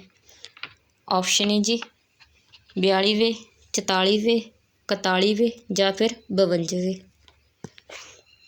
ਸਹੀ ਆਪਸ਼ਨ ਹੈਗਾ ਜੀ ਆਪਸ਼ਨ ਨੰਬਰ C 41ਵੇਂ ਸੰਵਿਧਾਨਕ ਸੰਸ਼ੋਧਨ ਹੋਏ ਸੀ, ਉਸ ਵਿੱਚ ਕਿਹਾ ਗਿਆ ਸੀ ਜਿਹੜੀ ਇਹਦੀ ਸੰਖਿਆ ਹੈਗੀ ਲੋਕ ਸਭਾ ਦੀ ਉਹ ਵਧਾਈ ਗਈ ਸੀਗੀ 352 ਹੋ ਸਕਦੀ ਹੈ। ਠੀਕ ਹੈ, ਕਦੋਂ ਹੋਇਆ ਸੀ ਇਹ 41ਵੇਂ ਨੰਬਰ ਦਾ? 1973 ਵਿੱਚ ਹੋਇਆ ਸੀ। ਨੈਕਸਟ ਚੱਲਦੇ ਹਾਂ ਜੀ। ਕਿਸ ਸੰਵਿਧਾਨਕ ਸੰਸ਼ੋਧਨ ਵਿੱਚ ਕਿਹਾ ਗਿਆ ਕਿ ਰਾਜ ਸਭਾ ਦਾ ਮੈਂਬਰ ਹੋਣ ਲਈ ਉਸ ਸਭਾ ਦਾ ਉਸ ਰਾਜ ਦਾ ਨਿਵਾਸੀ ਹੋਣਾ ਜ਼ਰੂਰੀ ਨਹੀਂ ਹੈ। ਹਾਂਜੀ ਵੀ ਜੇ ਰਾਜ ਸਭਾ ਦਾ ਕਿਸੇ ਨੇ ਮੈਂਬਰ ਬਣਨਾ ਤਾਂ ਜ਼ਰੂਰੀ ਨਹੀਂ ਹੈਗਾ ਵੀ ਜਿਸ ਰਾਜ ਦਾ ਉਹ ਨਿਵਾਸੀ ਨਹੀਂ ਹੈਗਾ ਵੀ ਉੱਥੋਂ ਉਹ ਰਾਜ ਸਭਾ ਜਿਹੜਾ ਨਹੀਂ ਚੁਣਿਆ ਜਾ ਸਕਦਾ।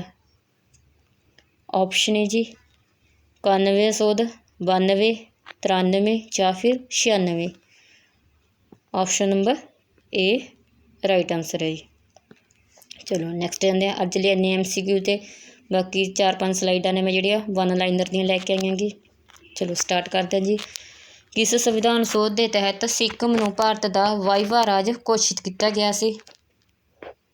ਸਹੀ ਆਪਸ਼ਨ ਹੈਗਾ ਜੀ ਇਹਦੇ 36ਵਾਂ ਸੰਵਿਧਾਨਿਕ ਸੰਸ਼ੋਧਨ 1975। ਠੀਕ ਹੈ, ਇਹ ਇੰਪੋਰਟੈਂਟ ਆ ਜੀ, ਬਹੁਤ ਵਾਰ ਪੇਪਰ 'ਚ ਆਇਆ ਹੋਏਗਾ, ਇਹਨੂੰ ਨੋਟ ਕਰ ਲੈਣਾ। 22ਵੇਂ ਨੰਬਰ ਦਾ ਸਟੇਟ ਦੀ ਸਿੱਕਮ ਪੁੱਛ ਲਿਆ ਵੀ ਕਿਹੜੇ ਨੰਬਰ ਦਾ ਸਟੇਟ ਬਣਿਆ ਸੀ, 22ਵੇਂ ਨੰਬਰ ਦਾ ਬਣਿਆ ਸੀ। ਸੋਧ ਕਿਹੜੀ ਹੋਈ ਸੀ? 36ਵੇਂ ਨੰਬਰ ਦੀ, ਅਤੇ ਟਾਈਮ ਪੀਰੀਅਡ ਕੀ ਸੀ? 1975। ਨੈਕਸਟ ਆ ਜੀ ਡਾਕਟਰ BR ਅੰਬੇਦਕਰ ਨੇ ਕਿਸ ਮੌਲਿਕ ਅਧਿਕਾਰ ਨੂੰ ਭਾਰਤੀ ਸੰਵਿਧਾਨ ਦਾ ਦਿਲ ਅਤੇ ਆਤਮਾ ਕਿਹਾ ਹੈ? ਹਾਂਜੀ, ਅੰਬੇਦਕਰ ਨੇ ਕਿਸ ਨੂੰ ਕਿਹਾ ਸੀ? ਇੰਡੀਅਨ ਕੌਨਸਟੀਟਿਊਸ਼ਨ ਦਾ ਹਾਰਟ ਐਂਡ ਸੋਇਲ। ਉਹ ਹੈਗਾ ਜੀ ਸੰਵਿਧਾਨਿਕ ਉਪਚਾਰਾਂ ਦਾ ਅਧਿਕਾਰ। ਮਤਲਬ ਕੀ ਹੈ ਜੀ ਜਿਹੜਾ ਆਰਟੀਕਲ 32 ਵਿੱਚ ਆਉਂਦਾ ਨੇ ਰਿਟ ਦਾ ਅਧਿਕਾਰ, ਉਸ ਨੂੰ ਕਿਹਾ ਸੀ heart and soul of constitution. Next ਆ ਜੀ ਦਲ ਬਦਲ ਵਿਰੋਧੀ ਕਾਨੂੰਨ ਐਂਟੀ ਡਿਫੈਂਸ ਲਾਅ ਤੋਂ ਸੰਵਿਧਾਨ ਦੀ ਕਿਹੜੀ ਸੋਧ ਸੰਬੰਧਿਤ ਹੈ? ਇਹ ਹੈਗੇ ਜੀ 52ਵੀਂ ਸੰਵਿਧਾਨਿਕ ਸੰਸ਼ੋਧਨ। ਠੀਕ ਹੈ, ਜਿਹੜੀ 52 ਨੰਬਰ ਦੀ ਸੋਧ ਹੋਈ ਸੀ ਸੰਵਿਧਾਨਕ, ਉਹ ਕਿਹਦੇ ਵਿਰੁੱਧ ਹੋਈ ਸੀ? Anti defence law. ਇਹ ਵੀ ਇੰਪੋਰਟੈਂਟ ਆ ਜੀ। ਨੈਕਸਟ ਹੈ ਜੀ ਜੇਕਰ ਕਿਸੇ ਮੰਤਰੀ ਵਿਰੁੱਧ ਅਵਿਸ਼ਵਾਸ ਪ੍ਰਸਤਾਵ ਪਾਰਿਤ ਹੋ ਜਾਵੇ ਤਾਂ ਕਿਸ ਨੂੰ ਤਿਆਗ ਪੱਤਰ ਦੇਣਾ ਹੁੰਦਾ ਹੈ? ਹਾਂਜੀ, ਜੇ ਕਿਸੇ ਮੰਤਰੀ ਵਿਰੁੱਧ ਅਵਿਸ਼ਵਾਸ ਪ੍ਰਸਤਾਵ ਪਾਰਿਤ ਹੁੰਦਾ ਤਾਂ ਮੰਤਰੀ ਪਰਿਸ਼ਦ ਨੂੰ ਤਿਆਗ ਪੱਤਰ ਦੇਣਾ ਪੈਂਦਾ ਹੈ। ਚਲੋ ਨੈਕਸਟ ਚੱਲਦੇ ਹਾਂ। ਭਾਰਤੀ ਸੰਵਿਧਾਨ ਸਭਾ ਵਿੱਚ ਕਦੋਂ ਸਵੀਕਾਰ ਕੀਤਾ ਗਿਆ? ਹਾਂਜੀ, ਭਾਰਤੀ ਸੰਵਿਧਾਨ ਨੂੰ ਕਦੋਂ ਸਵੀਕਾਰ ਕੀਤਾ ਗਿਆ ਸੀ ਸੰਵਿਧਾਨ ਸਭਾ ਵਿੱਚ? 26 ਨਵੰਬਰ 1949 ਵਿੱਚ। ਠੀਕ ਹੈ, ਨੈਕਸਟ ਹੈ ਜੀ ਸੰਵਿਧਾਨ ਸਭਾ ਦੀ ਪਹਿਲੀ ਬੈਠਕ ਕਦੋਂ ਹੋਈ? ਇਹ ਹੋਈ ਸੀ ਜੀ 9 ਦਸੰਬਰ 1946 ਵਿੱਚ। ਨੈਕਸਟ ਹੈ ਰਾਸ਼ਟਰਪਤੀ ਸੰਵਿਧਾਨ ਦੇ ਕਿਸ ਅਨੁਛੇਦ ਦੇ ਅੰਤਰਗਤ ਲੋਕ ਸਭਾ ਭੰਗ ਕਰ ਸਕਦਾ ਹੈ? ਹਾਂਜੀ, ਰਾਸ਼ਟਰਪਤੀ ਵੱਲੋਂ ਜਿਹੜੀ ਲੋਕ ਸਭਾ ਭੰਗ ਕੀਤੀ ਜਾ ਸਕਦੀ ਕਿਸ ਆਰਟੀਕਲ ਅੰਦਰ ਹੈ? ਅਨੁਛੇਦ 85 ਦੇ ਅੰਤਰਗਤ। ਠੀਕ ਹੈ, ਨੈਕਸਟ ਹੈ ਜੀ ਸਰਕਾਰੀ ਆਯੋਗ ਕਿਸ ਵਿਸ਼ੇ ਨਾਲ ਸੰਬੰਧਿਤ ਸੀ? ਜਿਹੜਾ ਸਰਕਾਰੀ ਆਯੋਗ ਸੀ ਜਿਹੇ ਕੇਂਦਰ ਰਾਜ ਸੰਬੰਧਾਂ ਦੀ ਜਾਂਚ ਨਾਲ ਸੰਬੰਧਿਤ ਸੀ। ਕਦੋਂ ਹੋਇਆ ਸੀ ਜੀ? 1983 ਵਿੱਚ। ਠੀਕ ਹੈ, ਨੈਕਸਟ ਚੱਲਦੇ ਹਾਂ ਜੀ ਭਾਰਤੀ ਸੰਵਿਧਾਨ ਵਿੱਚ ਪ੍ਰਦੱਤ ਮੂਲਭੂਤ ਅਧਿਕਾਰਾਂ ਨੂੰ ਨਿਲੰਬਿਤ ਕਰਨ ਵਾਲੀ ਸੱਤਾ ਹੈ? ਹਾਂਜੀ, ਜਿਹੜੇ ਮੂਲਭੂਤ ਅਧਿਕਾਰ ਨੇ ਉਹਨਾਂ ਨੂੰ ਨਿਲੰਬਿਤ ਕਰਨ ਵਾਲੀ ਸੱਤਾ ਕਿਹੜੀ ਜੀ? ਰਾਸ਼ਟਰਪਤੀ। ਨੈਕਸਟ ਹੈ ਜੀ ਭਾਰਤੀ ਸੰਵਿਧਾਨ ਵਿੱਚ ਕਿਸ ਸੋਧ ਦੁਆਰਾ ਨਾਗਰਿਕਾਂ ਦੇ ਮੌਲਿਕ ਕਰਤੱਵਾਂ ਨੂੰ ਸ਼ਾਮਿਲ ਕੀਤਾ ਗਿਆ ਸੀ? ਹਾਂਜੀ, ਜਦੋਂ ਡਿਊਟੀਸ ਜੋੜੀਆਂ ਗਈਆਂ ਸੀ ਉਹ ਹੈਗਾ ਸੀ 42ਵਾਂ ਸੰਵਿਧਾਨਿਕ ਸੋਧ ਦੁਆਰਾ। ਹਾਂਜੀ, ਡਿਊਟੀਆਂ ਦੀ ਜਿਹੜੀ ਸਿਫਾਰਿਸ਼ ਕੀਤੀ ਸੀ ਕਿਹਦੇ ਵੱਲੋਂ ਕੀਤੀ ਗਈ ਸੀ? ਸਵਰਨ ਸਿੰਘ ਕਮੇਟੀ ਵੱਲੋਂ ਕੀਤੀ ਗਈ ਸੀ। ਜਿਹੜਾ ਸਵਰਨ ਸਿੰਘ ਸੀ ਜੀ ਉਸਨੇ 8 ਡਿਊਟੀਸ ਕਿਹਾ ਸੀਗਾ, ਸਿਫਾਰਿਸ਼ ਕੀਤੀ ਸੀ ਵੀ 8 ਡਿਊਟੀਆਂ ਨੇ ਜਿਹੜੇ ਤੁਸੀਂ ਐਡ ਕਰ ਲਓ, ਪਰ ਭਾਰਤੀ ਸੰਵਿਧਾਨ ਵਿੱਚ ਉਸ ਸਮੇਂ ਕਿੰਨੀਆਂ ਡਿਊਟੀਸ ਐਡ ਕੀਤੀਆਂ ਗਈਆਂ ਸੀ? 10 ਡਿਊਟੀਸ ਐਡ ਕੀਤੀਆਂ ਗਈਆਂ ਸੀ। ਨੈਕਸਟ ਹੈ ਜੀ ਯੋਜਨਾ ਆਯੋਗ ਦਾ ਗਠਨ 1950 ਵਿੱਚ ਕਿਸ ਦੇ ਦੁਆਰਾ ਹੋਇਆ? ਜਿਹੜਾ ਯੋਜਨਾ ਆਯੋਗ ਬਣਾਈ ਗਈ ਸੀ 1950 ਵਿੱਚ, ਇਹ ਹੋਇਆ ਸੀ ਮੰਤਰੀ ਮੰਡਲ ਦੇ ਫੈਸਲੇ ਦੁਆਰਾ। ਨੈਕਸਟ ਹੈ ਜੀ ਭਾਰਤੀ ਸੰਵਿਧਾਨ ਦੇ ਅੰਗ ਨੀਤੀ ਨਿਰਦੇਸ਼ਕ ਸਿਧਾਂਤਾਂ ਦਾ ਸਰੋਤ ਕੀ ਹੈ? ਹਾਂਜੀ, ਜਿਹੜੇ ਨੀਤੀ ਨਿਰਦੇਸ਼ਕ ਸਿਧਾਂਤ ਲੈ ਗਏ ਨੇ ਕਿੱਥੋਂ ਲੈ ਗਏ ਨੇ? ਇਹ ਆਇਰਲੈਂਡ ਦੇ ਸੰਵਿਧਾਨ ਤੋਂ ਲੈ ਗਏ ਨੇਗੇ। ਨੈਕਸਟ ਹੈ ਜੀ ਰਾਜ ਸਭਾ ਦੇ 2 ਸਾਲਾਂ ਚੋਣਾਂ ਦੀ ਅਧਿਘੋਸ਼ਣਾ ਕੌਣ ਜਾਰੀ ਕਰਦਾ ਹੈ? ਇਹ ਕਰਦਾ ਜੀ ਨਿਰਵਾਚਨ ਆਯੋਗ, ਕਿਉਂਕਿ ਆਪਾਂ ਨੂੰ ਪਤਾ ਗਾ ਕਿਹੜੇ 2 ਸਾਲ ਬਾਅਦ ਇਹਦੇ ਰਾਜ ਸਭਾ ਦੇ 1/3 ਮੈਂਬਰ ਨੇ ਜਿਹੜੇ ਉਹ ਰਿਟਾਇਰ ਹੋ ਜਾਂਦੇ ਨੇ ਅਤੇ ਉਹਨਾਂ ਦੀ ਥਾਂ 'ਤੇ ਨਵੇਂ ਮੈਂਬਰ ਲਏ ਜਾਂਦੇ ਨੇ। ਉਹਨਾਂ ਨਾਲ ਸੰਬੰਧਿਤ ਜਿਹੜੀਆਂ ਚੋਣਾਂ ਹੁੰਦੀਆਂ ਨੇ ਉਹਦੀ ਘੋਸ਼ਣਾ ਕੌਣ ਕਰਦਾ ਜੀ? ਉਹ ਕਰਦਾ ਨਿਰਵਾਚਨ ਆਯੋਗ। ਨੈਕਸਟ ਹੈ ਜੀ ਭਾਰਤ ਦੇ ਸੰਵਿਧਾਨ ਦੇ ਕਿਸ ਅਨੁਛੇਦ ਵਿੱਚ ਛੂਤ ਛਾਤ ਸਮਾਪਤ ਕਰਨ ਦੀ ਪ੍ਰਾਵਧਾਨ ਹੈ? ਹਾਂਜੀ, ਜਿਹੜਾ ਛੂਤ ਛਾਤ ਦਾ ਖਾਤਮਾ ਕੀਤਾ ਗਿਆ ਭਾਰਤੀ ਸੰਵਿਧਾਨ ਵਿੱਚ ਉਹ ਕੀਤਾ ਗਿਆ ਜੀ ਅਨੁਛੇਦ 17 ਵਿੱਚ। ਨੈਕਸਟ ਹੈ ਸੰਵਿਧਾਨ ਸਭਾ ਦੇ ਮੈਂਬਰਾਂ ਨੂੰ ਕਿਸ ਨੇ ਪ੍ਰਤੱਖ ਰੂਪ ਤੋਂ ਨਿਰਵਾਚਿਤ ਕੀਤਾ ਸੀ? ਹਾਂਜੀ, ਜਿਹੜੀ ਸੰਵਿਧਾਨ ਸਭਾ ਦੇ ਮੈਂਬਰ ਚੁਣੇ ਗਏ ਸੀ ਪ੍ਰਤੱਖ ਤੌਰ 'ਤੇ ਉਹਨਾਂ ਨੂੰ ਨਿਰਵਾਚਿਤ ਕਿੱਥੋਂ ਕੀਤਾ ਗਿਆ ਸੀ? ਪ੍ਰਾਂਤਾਂ ਦੀਆਂ ਵਿਧਾਨ ਸਭਾਵਾਂ ਨੇ। ਨੈਕਸਟ ਹੈ ਜੀ ਭਾਰਤੀ ਸੰਵਿਧਾਨ ਦੀ ਸੋਧ ਪ੍ਰਕਿਰਿਆ ਕਿਸ ਦੇਸ਼ ਦੇ ਸੰਵਿਧਾਨ ਤੋਂ ਪ੍ਰਭਾਵਿਤ ਹੈ? हाँ जी, भारत ਵਿੱਚ ਜਿਹੜੀ ਸੰਵਿਧਾਨ ਵਿੱਚ ਸੋਧ ਕਰਨ ਦੀ ਪ੍ਰਕਿਰਿਆ ਹੈਗੀ ਅਮੈਂਡ ਹੋਈਆਂ ਨੇ ਆਪਣੇ ਲਵੇ ਹੁਣ ਤੱਕ ਕਿੰਨੀਆਂ ਹੋਈਆਂ ਨੇ ਜੀ 105 ਅਮੈਂਡਮੈਂਟ ਹੋ ਚੁੱਕੀਆਂ ਨੇ। ਇਹ ਜਿਹੜੀ ਪ੍ਰਕਿਰਿਆ ਲੈ ਗਈ ਸੀ, ਪ੍ਰੋਸੈਸ ਲਿਆ ਗਿਆ ਜੀ, ਕਿੱਥੋਂ ਲਿਆ ਗਿਆ ਸੀ? ਇਹ ਦੱਖਣੀ ਅਫਰੀਕਾ ਦੇ ਸੰਵਿਧਾਨ ਤੋਂ ਲਿਆ ਗਿਆ ਸੀ। ਨੈਕਸਟ ਹੈ ਪੰਚਾਇਤੀ ਰਾਜ ਅਧਿਨਿਯਮ 1992 ਦੁਆਰਾ ਸੰਵਿਧਾਨ ਵਿੱਚ ਕਿਹੜੀ ਅਨੁਸੂਚੀ ਜੋੜੀ ਗਈ? ਹਾਂਜੀ, ਪੰਚਾਇਤੀ ਰਾਜ ਸੰਬੰਧੀ ਆਪਾਂ ਨੂੰ ਪਤਾ ਕਿਹੜੀ ਅਨੁਸੂਚੀ ਜੋੜੀ ਗਈ ਸੀ? 11 ਨੰਬਰ ਅਨੁਸੂਚੀ। ਪੰਚਾਇਤੀ ਰਾਜ ਵਿੱਚ ਕਿੰਨੀਆਂ ਆਈਟਮਾਂ ਰੱਖੀਆਂ ਗਈਆਂ ਸੀ? 29 ਆਈਟਮਾਂ ਰੱਖੀਆਂ ਗਈਆਂ ਸੀ ਉਸ ਸਮੇਂ। ਨੈਕਸਟ ਹੈ ਜੀ ਰਾਜ ਦੇ ਨੀਤੀ ਨਿਰਦੇਸ਼ਕ ਤੱਤਾਂ ਦਾ ਵਰਣਨ ਸੰਵਿਧਾਨ ਦੇ ਕਿਸ ਭਾਗ ਵਿੱਚ ਮੌਜੂਦ ਹੈ? ਇਹ ਹੈਗਾ ਜੀ ਭਾਗ 4 ਵਿੱਚ। ਠੀਕ ਹੈ ਜੀ, ਨੀਤੀ ਨਿਰਦੇਸ਼ਕ ਤੱਤ ਕਿੱਥੋਂ ਸ਼ੁਰੂ ਹੁੰਦੇ ਨੇ? 36 ਤੋਂ 51 ਤੱਕ, ਭਾਗ 4। ਨੈਕਸਟ ਹੈ ਜੀ ਦਲ ਬਦਲ ਵਿਰੋਧੀ ਕਾਨੂੰਨ ਐਂਟੀ ਡਿਫੈਂਸ ਲਾਅ ਸੰਵਿਧਾਨ ਦੀ ਕਿਹੜੀ ਸੋਧ ਹੋਈ ਸੀ ਜੀ? ਇਹ 52 ਨੰਬਰ ਸੋਧ ਹੋਈ ਸੀ ਜੀ। ਟਾਈਮ ਪੀਰੀਅਡ ਕਿੰਨਾ ਸੀ ਜੀ? 1985। ਕਿਹਦੇ ਉਸमें ਗੌਰਮੈਂਟ ਕਿਹਦੀ ਸੀ? ਰਾਜੀਵ ਗਾਂਧੀ ਦੀ। ਠੀਕ ਆ, ਇੰਪੋਰਟੈਂਟ ਆ ਜੀ, ਇਹਦਾ ਸੰਨ ਵੀ ਇੰਪੋਰਟੈਂਟ ਆ 1985 ਅਤੇ ਰਾਜੀਵ ਗਾਂਧੀ। ਨੰਬਰ ਕਿਹੜਾ ਸੀ? 52 ਨੰਬਰ। ਨੈਕਸਟ ਹੈ ਜੀ ਲੋਕ ਸਭਾ ਦੇ ਮੈਂਬਰਤਾ ਵਾਸਤੇ ਘੱਟੋ ਘੱਟ ਉਮਰ ਕਿੰਨੀ ਹੋਣੀ ਚਾਹੀਦੀ ਹੈ ਜੀ? ਏਜ ਲਿਮਿਟ ਹੈਗੀ 25 ਸਾਲ। ਨੈਕਸਟ ਹੈ 87ਵੀਂ ਸੰਵਿਧਾਨ ਸੋਧ ਅਧਿਨਿਯਮ 2003 ਦੁਆਰਾ ਨਿਰਵਾਚਨ ਖੇਤਰਾਂ ਦੇ ਪਰਿਸੀਮਨ ਦਾ ਅਧਿਕਾਰ ਕਿਸ ਜਨਗਣਨਾ ਨੂੰ ਨਿਸ਼ਚਿਤ ਕੀਤਾ ਗਿਆ ਹੈ? ਇਹ ਕੀਤਾ ਗਿਆ ਜੀ 2001 ਦੀ ਜਨਗਣਨਾ ਨੂੰ। ਚਲੋ ਨੈਕਸਟ ਚੱਲਦੇ ਹਾਂ। ਇਹ ਲਾਸਟ ਸਲਾਈਡ ਆ ਜੀ, ਜਿਹਨੇ ਅਜੇ ਤੱਕ ਲਾਈਕ ਨਹੀਂ ਕੀਤਾ ਲਾਈਕ ਕਰ ਦਿਓ। ਚਲੋ ਚੱਲਦੇ ਜੀ। ਲੋਕ ਸਭਾ ਮੈਂਬਰਾਂ ਨੂੰ ਸਹੁੰ ਕੌਣ ਚੁਕਾਉਂਦਾ ਹੈ? ਇਹਦੇ ਵੱਲੋਂ ਚੁਕਾਈ ਜਾਂਦੀ ਹੈ ਲੋਕ ਸਭਾ ਦੇ ਮੈਂਬਰਾਂ ਨੂੰ ਸਹੁੰ? ਰਾਸ਼ਟਰਪਤੀ ਜਾਂ ਉਸ ਦੁਆਰਾ ਅਧਿਕ੍ਰਿਤ ਵਿਅਕਤੀ। ਜਾਂ ਤਾਂ ਰਾਸ਼ਟਰਪਤੀ ਖੁਦ ਚੁਕਾ ਦਿੰਦਾ ਸਹੁੰ ਜਾਂ ਉਸ ਦੁਆਰਾ ਜਿਹੜਾ ਕੋਈ ਵਿਅਕਤੀ ਹੈ ਜਿਹੜਾ ਕਿਹਾ ਜਾਂਦਾ ਗਾ, ਅਧਿਕ੍ਰਿਤ ਕੀਤਾ ਜਾਂਦਾ ਉਸ ਵੱਲੋਂ। ਨੈਕਸਟ ਹੈ ਜੀ ਅਪ੍ਰਤੱਖ ਖਰਚਿਆਂ ਦੀ ਪੂਰਤੀ ਲਈ ਭਾਰਤ ਦੇ ਅਕਸੀਮਕ ਖਜ਼ਾਨੇ ਤੋਂ ਕੌਣ ਧਨ ਨਿਕਾਲ ਸਕਦਾ ਹੈ? ਹਾਂਜੀ, ਕੌਣ ਧਨ ਆ ਜਿਹੜਾ ਉਹ ਕੱਢ ਸਕਦਾ ਅਪ੍ਰਤੱਖ ਖਰਚਿਆਂ ਦੀ? ਇਹ ਰਾਸ਼ਟਰਪਤੀ ਖੁਦ ਕੱਢ ਸਕਦਾ ਜੀ। ਠੀਕ ਹੈ। ਨੈਕਸਟ ਹੈ ਜੀ ਕਿਸੇ ਸਮਾਜਿਕ ਬੁਰਾਈ ਨੂੰ ਦੂਰ ਕਰਨ ਲਈ ਸਾਰਦਾ ਐਕਟ ਬਣਾਇਆ ਗਿਆ ਸੀ? ਇਹ ਹੈਗਾ ਸੀ ਬਾਲ ਵਿਆਹ ਨੂੰ, ਜਿਹੜੀ ਬੁਰਾਈ ਸਮਾਜ ਵਿੱਚ ਫੈਲੀ ਹੋਈ ਸੀ ਬਾਲ ਵਿਆਹ ਦੀ, ਉਸ ਨੂੰ ਦੂਰ ਕਰਨ ਵਾਸਤੇ ਸਾਰਦਾ ਐਕਟ ਬਣਾਇਆ ਗਿਆ ਸੀ। ਇਸ ਦਾ ਟਾਈਮ ਪੀਰੀਅਡ ਵੀ ਯਾਦ ਕਰ ਲੈਣਾ ਅਤੇ ਇਹ ਕਿਸ ਵੱਲੋਂ ਬਣਾਇਆ ਗਿਆ ਸੀ, ਉਸ ਦਾ ਨਾਮ ਵੀ ਯਾਦ ਕਰ ਲੈਣਾ। ਠੀਕ ਆ, ਇੰਪੋਰਟੈਂਟ ਹੈ ਇਹ ਸਾਰਦਾ ਐਕਟ ਆ ਜਿਹੜਾ। ਸੰਵਿਧਾਨ ਸਭਾ ਦੀ ਪਹਿਲੀ ਬੈਠਕ ਕਦੋਂ ਹੋਈ ਸੀ? 9 ਦਸੰਬਰ 1946 ਨੂੰ। ਭਾਰਤ ਦੇ ਪਹਿਲੇ ਉਪ ਪ੍ਰਧਾਨ ਮੰਤਰੀ ਕੌਣ ਸਨ? ਇਹ ਵੀ ਇੰਪੋਰਟੈਂਟ ਆ ਜੀ, ਇਹ ਹੈਗੇ ਸਨ ਸਰਦਾਰ ਵੱਲਭ ਭਾਈ ਪਟੇਲ। ਨੈਕਸਟ ਹੈ ਜੀ ਭਾਰਤ ਵਿੱਚ ਸੰਘ ਰਾਜ ਖੇਤਰਾਂ ਦੇ ਪ੍ਰਸ਼ਾਸਨ ਕਿਸ ਦੇ ਦੁਆਰਾ ਹੁੰਦੇ ਹਨ? ਜਿਹੜਾ ਸੰਘ ਰਾਜ ਖੇਤਰ ਦਾ ਪ੍ਰਸ਼ਾਸਨ ਆ ਜੀ ਐਡਮਿਨਿਸਟ੍ਰੇਟ ਕੀਤਾ ਜਾਂਦਾ ਉਹਨਾਂ ਦਾ। ਇਹ ਐਡਮਿਨਿਸਟ੍ਰੇਟਿਵ ਕੌਣ ਕਰਦਾ ਜੀ ਉਹਨਾਂ ਦਾ? ਇਹ ਰਾਸ਼ਟਰਪਤੀ ਦੁਆਰਾ ਕੀਤਾ ਜਾਂਦਾ ਹੈ। ਠੀਕ ਹੈ। ਅੱਜ ਲਈ ਇੰਨੀ MCQ ਸੇ। ਜੇ MCQ ਤੁਹਾਨੂੰ ਵਧੀਆ ਲੱਗੇ ਹੋਣ, ਕੁਝ ਨਵਾਂ ਸਿੱਖਣ ਨੂੰ ਮਿਲਿਆ ਹੋਇਆ ਤਾਂ ਪਲੀਜ਼ ਲਾਈਕ ਕਰਕੇ ਜਾਇਓ ਅਤੇ ਵੀਡੀਓ ਨੂੰ ਵੱਧ ਤੋਂ ਵੱਧ ਸ਼ੇਅਰ ਕਰਿਆ ਕਰੋ। ਕਮੈਂਟ ਕਰਕੇ ਜ਼ਰੂਰ ਦੱਸਿਆ ਕਰੋ ਕਿ ਵੀਡੀਓ ਤੁਹਾਨੂੰ ਕਹੀ ਜਿਹੀ ਲੱਗੀ। ਚਲੋ ਜੀ ਚੱਲਦੇ ਹਾਂ ਜੀ। ਅੱਜ ਵੀਡੀਓ ਦੇਖਣ ਲਈ ਸਭ ਦਾ ਧੰਨਵਾਦ ਹੈ ਜੀ। ਕੱਲ੍ਹ ਮਿਲਾਂਗੇ ਇੱਕ ਨਵੇਂ ਟੌਪਿਕ ਨਾਲ।